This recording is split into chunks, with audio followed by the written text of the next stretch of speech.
ठीक आहे सर, माझा कोण किती कॅश भरतात ते पण बघायचं आता मला. कोण किती कॅश धरतो मी इथं थांबतो, तू इकडे.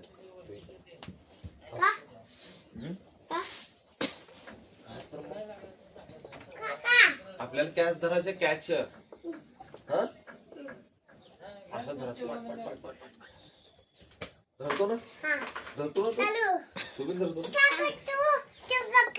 मी नाही, तुम्ही दोघं. तू ये इथं, तू ये इथं. कॅच धरायचं, कॅच काय असं धरायचं पडल्यावर.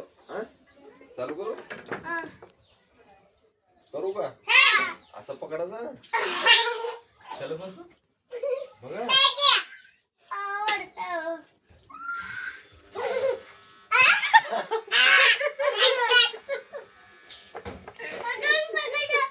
पकडला दादा, पकडला. आता तू